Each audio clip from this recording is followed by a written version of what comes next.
자, 빌스와 칩스 리뷰로 넘어가 볼까요? 네, 좋습니다. AFC 컨퍼런스 챔피언십 요 얘기 해보도록 하겠습니다. 이 경기는 캔자스시티 칩스가 다시 한 번 더 플레이오프에서 버팔로 빌스를 꺾으며 슈퍼볼에 진출했죠.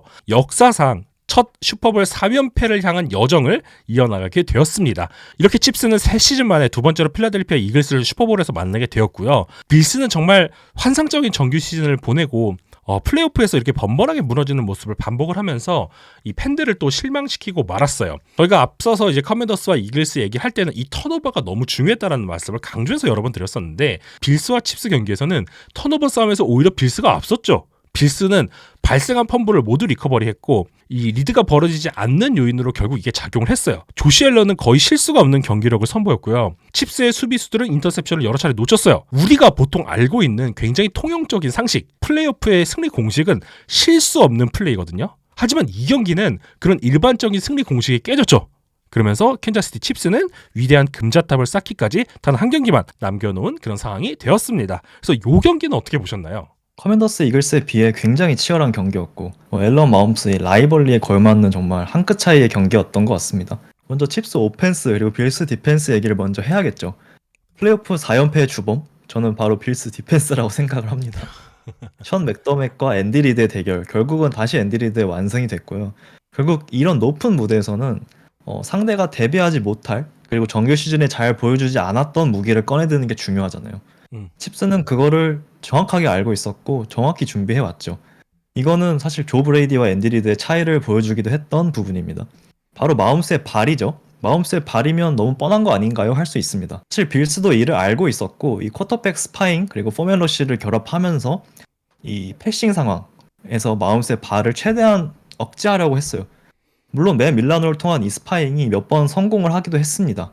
하지만 칩스가 이번 경기에서 준비한 거는 이 일반적인 드랍백 상황, 즉 패싱 상황에서의 마홈스의 발을 활용하는 것이 아니라 이 디자인된 런 상황에서의 마홈스의 발을 활용하는 것이었죠.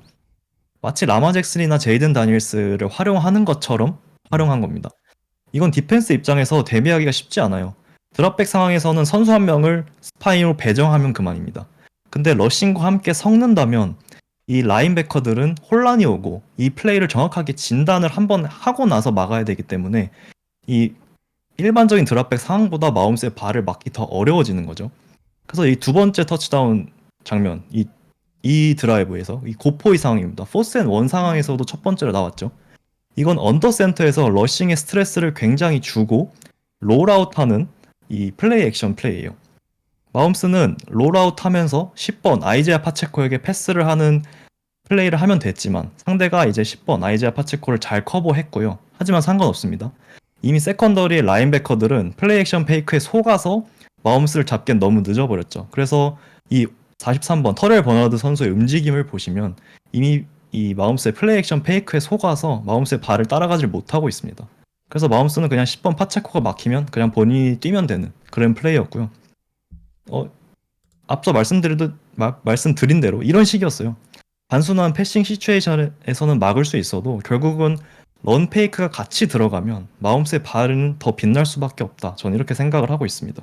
맞습니다. 이 칩스의 첫 번째 드라이브를 잠깐 점검을 해보면 좋을 것 같아요. 칩스 같은 경우에는 첫 번째 드라이브에서 90야드 전진을 해서 터치다운까지 성공을 했죠. 그때 단 한 번의 서드다운도 만들지 않았거든요. 딱 9개의 플레이로 터치다운을 만들었는데 이 오프닝 드라이브부터 기선을 확실하게 제압했다라는 그런 생각이 들고 있습니다. 이 앤드리어드는 이 마홈즈를 활용해서 RPO를 활용을 하죠. 그리고 필드 중앙을 진짜 집중적으로 공략하는 그런 선택을 하는데 보시면 모션을 통해서 수비를 벌려놓죠. 그리고 라인베커가 이 라인베커에 대한 리드를 패트릭 마홈즈가 조금 더 원활하게 가져갈 수 있도록 판을 짜줘요. 이 플랜이 완벽하게 통했는데요. 이것은 마치 5, 6년 전에 그런 칩스를 보는 그런 느낌이 들었어요. 뭐 선수단에 대한 변화도 있었고 이에 대한 대처를 상대팀들이 잘했기 때문이기도 한데 앞서 말씀해 주셨던 그런 마홈즈의 발 그리고 이에 대한 이선 자원들의 대처 이런 것들이 연결되는 그런 지점이지 않나라는 생각이 들고 있습니다. 그래서 이런 플레이도 굉장히 좋고 사실 이런 데서 한 번에 이렇게 빅플레이가 나오면 안 되거든요. 칩스가 준비를 참 잘해왔다라는 생각이 드는 그런 플레이였습니다. 저희가 그래서 월요일날 이 인스턴트 리액션에서도 짧게 언급했지만 칩스가 이제 이걸 같이 활용하기 위해서 준비해온 거는 이 다이아몬드 포메이션이죠. 이 다이아몬드 포메이션을 활용해서 이 러싱에 대한 스트레스를 주고 리드 옵션 플레이를 통한 이 터치다운을 기록하는 장면들이 2번이나 있었습니다. 제이든 다니엘스, 라마 잭슨이 자주 하는 이 리드 옵션 플레이이고 풋볼의 정석 콘텐츠에서도 저희가 다뤘었죠. 엣지를 읽고 러닝백에게 공을 줄지 본인이 들고 달릴지 결정하는 플레이고요. 하지만 핵심은 이 다이아몬드 포메이션입니다. 한쪽으로 오라인이 2명이 플링하고요. 그 반대쪽으로 H백 2명이 달려갑니다. 이 세컨 레벨에 있는 라인베커들의 반응을 한번 보시면 돼요. 결국 마홈스의 발을 견제해야 할 이 세컨 레벨에 있는 라인베커들이 이 다이아몬드 포메이션을 통해서 제대로 미스 디렉션이 되는 그런 효과를 보고 있습니다. 결국 칩스는 이번 경기 중요할 때 쓸 필승 카드로 러싱 플레이와 마홈스의 발을 혼합해서 디자인을 한 겁니다. 상대가 마홈스의 그 무작정 마홈스의 발을 견제할 수 없도록 이 레이어를 겹친 것이죠. 그래서 그 결과로 이 한 번의 중요한 고포에서 성공시켰고 첫 번째 터치다운 그리고 마지막 터치다운이 똑같이 이 다이아몬드 포메이션에서 나왔습니다. 그런데 이 터치다운을 보신 분들은 똑같은 플레이의 디자인 그리고 정렬 요거 아까 분명히 봤는데 라고 생각을 하실 거예요. 근데 그게 첫 번째 터치다운에서 나왔어요. 똑같은 정렬이죠. 똑같은 모션이죠. 이후에 선수들의 움직임을 보시면 자 여기서는 공을 카리먼트한테 줘요. 똑같은 플레이였거든요. 두 개의 선택지가 다른 거죠. 똑같은 정렬, 똑같은 상대에게 보여주는 룩, 이후의 선택은 마홈즈가 직접 뛸지 아니면 러닝백에게 핸드오프를 할지. 그래서 이런 다이아몬드 포메이션에서 터치다운을 1쿼터 첫 번째 득점에서 만들어낸 뒤에 이렇게 되면 상대 입장에서는 카리먼트에 대한 신경을 안 쓸 수가 없고 경기 중간중간에 나왔던 패트릭 마홈즈의 발 역시도 같이 고려를 할 수밖에 없다 보니까 이게 굉장히 잘 먹혔다. 그래서 유사한 심지어 필드 포지션도 딱 2야드 차이였어요. 필드 포지션 유사하죠. 똑같은 포메이션, 똑같은 모션, 똑같은 가드 태클 플링, 그리고 카운터런. 하지만 누가 뛰느냐, 어디로 뛰느냐가 다른 그런 플레이였죠. 그래서 말씀하신 대로 굉장히 사용 빈도가 떨어지는 정렬을 똑같이 그것도 얼리다운 퍼스다운 했었거든요. 이렇게 활용을 하고 다른 캐리어를 활용을 하면서 확실하게 점수를 따내는 놀라운 결과를 만들어냈어요. 그래서 저도 에드님이 말씀하신 것처럼 결과를 만드는 아주 멋진 필승 플레이를 준비를 잘해왔다. 이 한 방을 2번 활용해서 2번 점수를 만들면서 이 리드를 확실히 벌렸다. 이 부분이 굉장히 중요했다는 생각이 들고 있네요. 결국 이 세컨 레벨에 있는 라인베커를 얼마나 미스디렉션 시킬 수 있느냐, 얼마나 아주 잠깐의 순간 동안에 이 발을 묶을 수 있느냐가 중요했기 때문에 이 다이아몬드 포메이션을 통해서 이 백필드에 굉장히 다양한 모션을 가져감으로써 설계해낸 그런 플레이였죠. 그에 반해서 조 브레이디와 빌스 오펜스는 어땠나요? 이런 준비가 전혀 없었습니다. 그냥 우리는 우리가 잘하는 거 할 거야. 이런 마인드로 접근했던 것 같아요. 물론 조시 앨런의 쿼터백 스닉, 굉장히 확률이 높은 플레이고 상대들이 잘 막지 못하는 것도 사실이지만 이건 플레이오프 무대잖아요. 상대는 스닉할 걸 다 알고 있기 때문에 이럴 때일수록 예상하지 못한 무언가를 꺼내야 돼요. 맞아요. 앤디 리드와 칩스처럼요.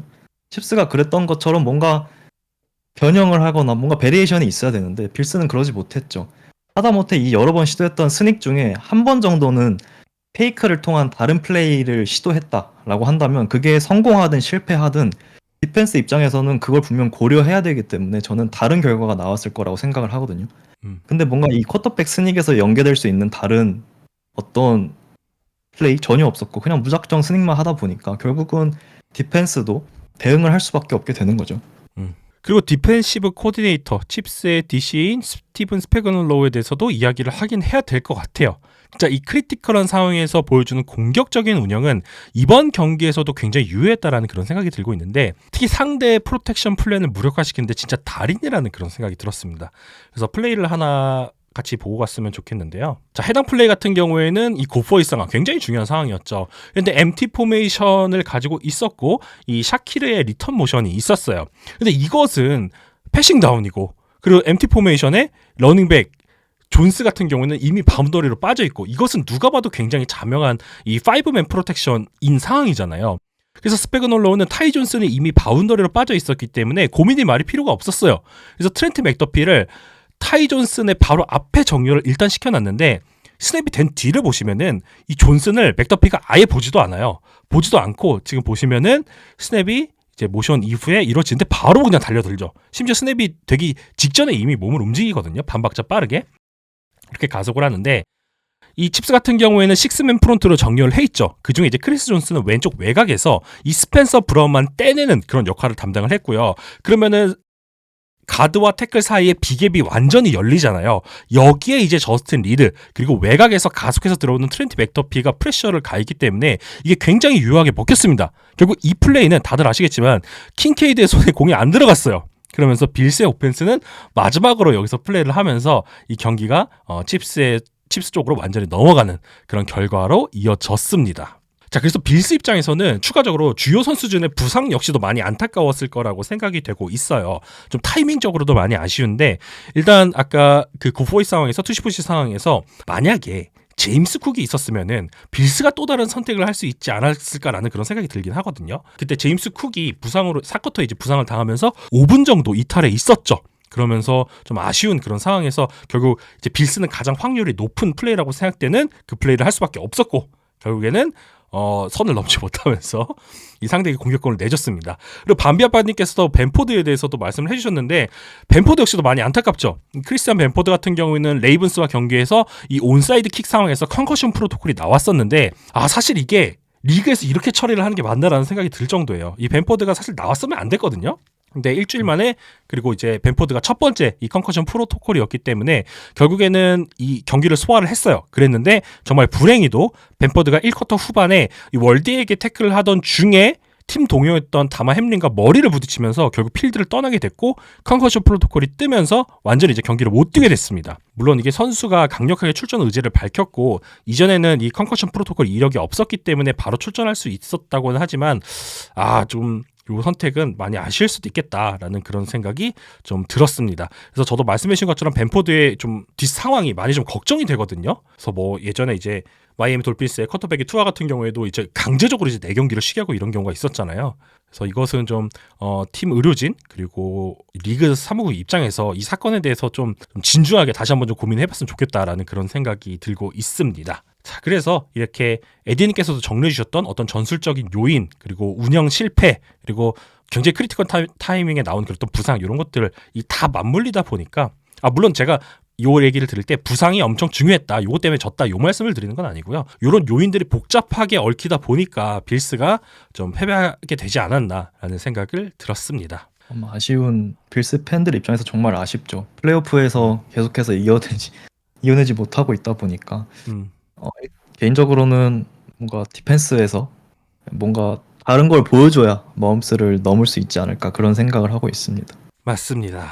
자, 그랬고요. 그래서 저희가 일단 컨퍼런스 챔피언십 리뷰에 대해서 준비한 내용은 여기까지입니다. 그리고 이제 뭐 다들 기대하실지는 모르겠지만 일단 슈퍼볼 하기 전에 이 프로볼 위크가 이제 다음 주에 진행이 되게 되겠고요.